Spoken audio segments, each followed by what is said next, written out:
So before we get started, if you've been getting value from my free tutorials right here on YouTube, you can only imagine how much more value you get from your private one-on-one lessons, right? All you have to do is click the link in the description below to fill out a simple form, and I'm going to get back to you pronto. And the private one-on-one lessons are not free, right? You're going to have to pay some money, but it's going to surely give you the results that you're looking for. I'm going to teach you, coach you throughout the whole process, give you assignments, give you feedback, have a live lesson with you where I instruct you on what to do and I show you a process and we'll complete it together. And it's going to be fun and it's surely going to be worth every penny you pay. And the value you're going to get, trust me, nobody's going to give you this value on the internet for the price I'm offering. So if you're interested in that, you have to do, like I said, is click the link in the description below and we can get started. All right, now let's get back to today's lesson. So right here we have our drum track and I'm going to play it so I will listen.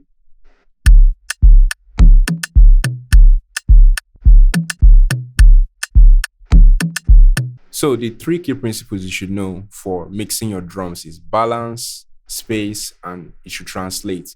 For balance, you want to look at the loudness level. You want to make sure that they are relatively on a decent level, that no element particularly overshadows the other, or no one is really hiding behind any. They should all have their shine in the mix, right? We should be able to hear them clearly in the mix. Second, you want to look at space. You can use either reverb or panning or both to give your drum space, because nobody really hears sound in a dead space like in a studio. Most people hear sounds in their car, in their bathroom, in their house, in their living room, in a space. Basically, people hear sounds in a space. You need to make sure try to replicate a little bit of that in your drums when mixing. I'm going to show you how in this lesson. And lastly, you want to make sure it translates. When you're done mixing, or even your process of mixing, it's ideal that you take your drum mix, right? Play on different stereo devices, maybe on your Bluetooth speaker, on other studio monitors, on your headphones. Make sure it sounds good compared to other songs that sound similar to the genre you're mixing.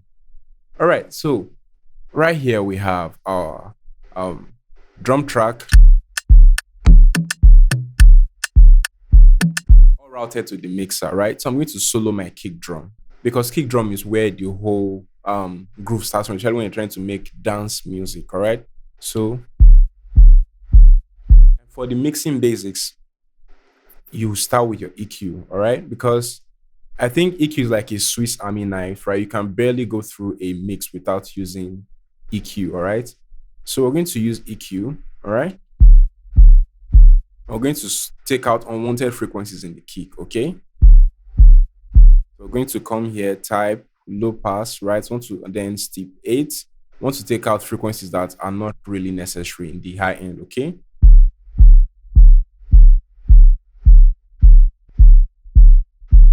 so somewhere just around there is fine. Okay, we don't want to change the character or the tone of the sound much, at least for now. Then next, we want to take out the low end rumbles that we do not need, right? And for kicks, usually find out between 25 to 35 hertz, or even sometimes up to 40 hertz, depends on the kind of kick, right? So let's see, type, then we'll go to high pass. All right, so let's try 30 hertz and see how this sounds.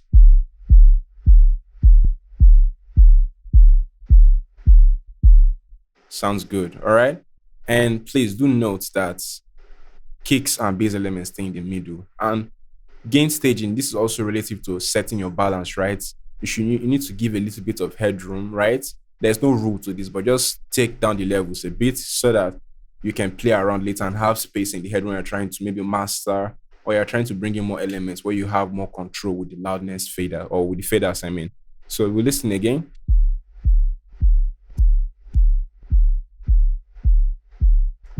All right, so this level just around here is enough headroom for now, right? So now let's bring up the next most recurring element, which is most likely the rim shots.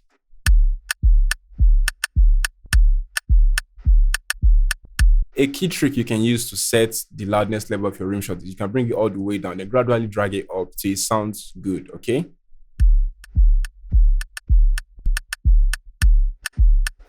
This sounds okay, all right? So now we're going to EQ this.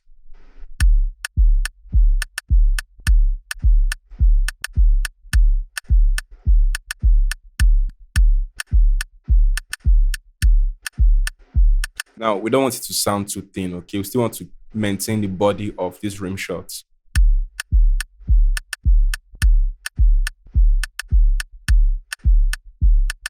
Now, that sounds good. And typically for snares and rim shots, right? Mostly pan. You can leave in the dead middle if you like, but if you have to pan, maybe within 5 to 10% is okay for most times. But I'm just going to pan it slightly less, around 6%.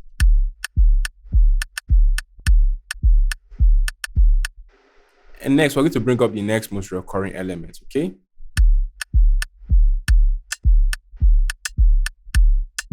So we're going to pan this in opposite direction. Now, this is a percussion, okay? So we can go even up to 15 to 20%, all right? So let's see.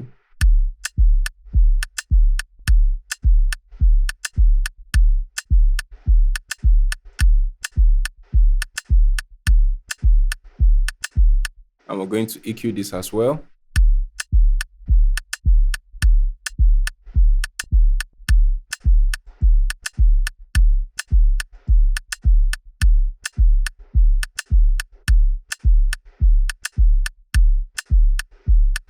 Now it's like our kick is becoming more and more overpowering. So we can turn down the volume some more. This sounds good for now. And then we're going to bring up our next most recurring elements again. We're going to EQ this. Now it doesn't matter. You can EQ before you gain stage. You can pan before you EQ, right? Just so long as you get this done correctly, okay? High pass, right? So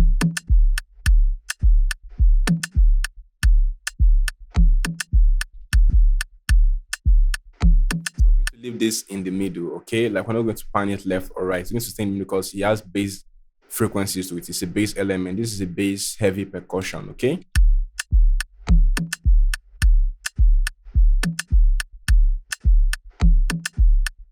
So I can see another percussion here. Let's hear how it sounds.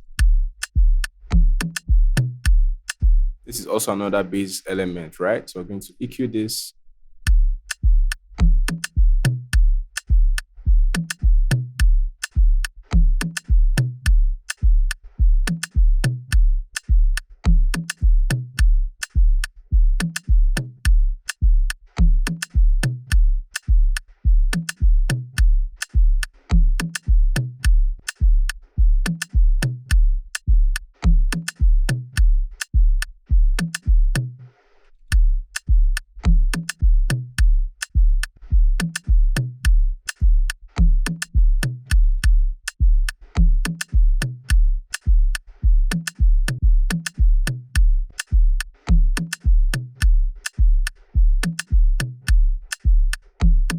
You hear all the elements, right? You can hear them clearly in the mix. They have their own space. It sounds balanced, right?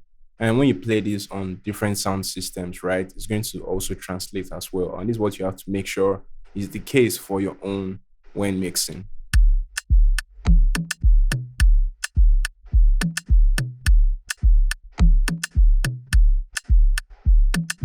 All right, so now we're going to do something called bus processing, drum bus processing, which simply means we're going to route our drum elements to a single channel on the mixer and then add effects to it to make it sound even better, okay?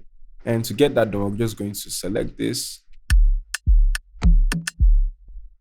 select this, right? This could be slightly different for your DAW, okay? But most times you just have to route them into another empty channel. Then right click, track routing, create submix, right? Then we can name this drum bus, okay?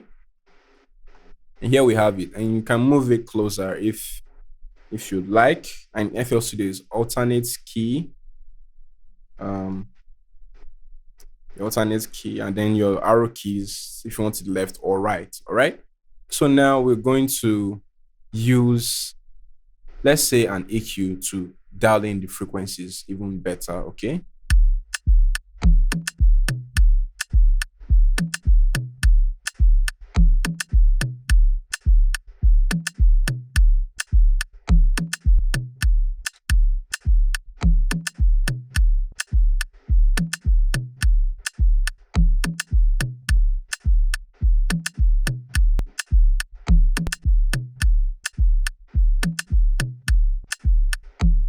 Now, when you add these processes, sometimes it can affect how loud your other elements can be. So for example, I notice a slight drop in the loudness of my kick drum. So I can just come right here and increase the loudness level.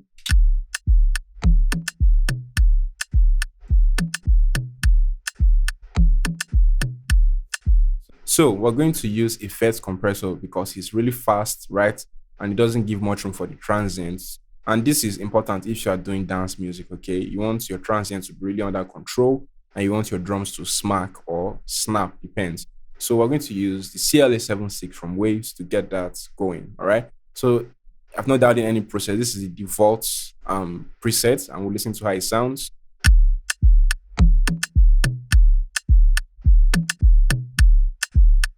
Let me turn it off. See how it instantly adds life and make the drum sound a bit more aggressive and punchy.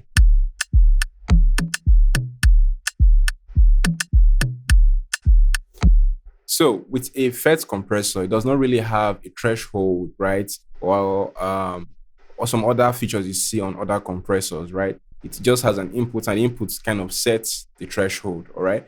So we're going to just adjust the inputs aggressively to see the changes it causes.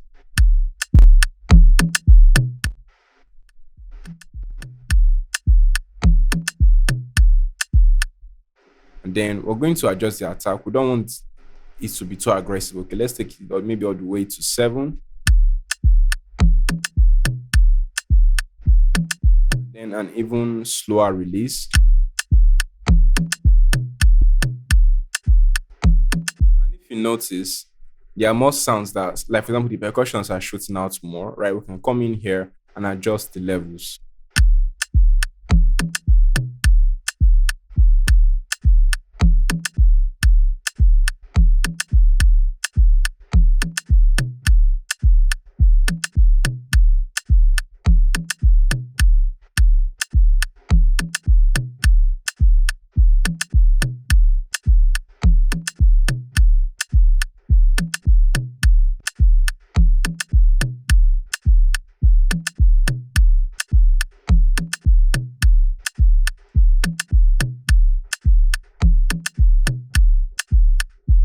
And then when we turn it off, and when I turn it on, so there are other effects you can add to your drums to make it sound even more interesting and punchy, right? Or add more character to your drum sounds. And one of them is using saturation. I'm going to be using a tape machine, right, to add a little bit of grit to the drum sounds. And this is virtual tape machine from Slate Digital.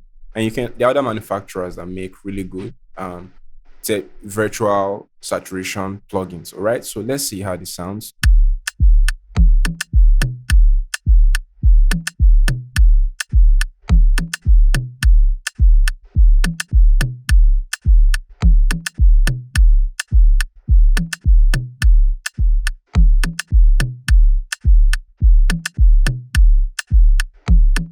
And let's turn it off and see.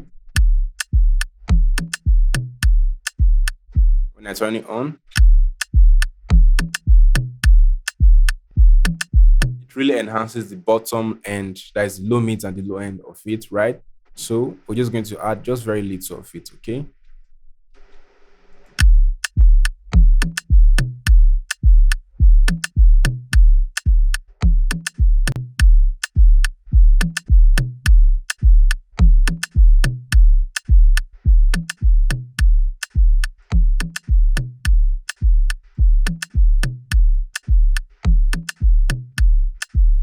So this is my typical process for mixing drums when I'm mixing for clients or I'm mixing for my personal projects, all right? If you found this tutorial, don't forget to give me a thumbs up and hit the subscribe button so you can keep up with more tutorials from me. See you soon. Cheers.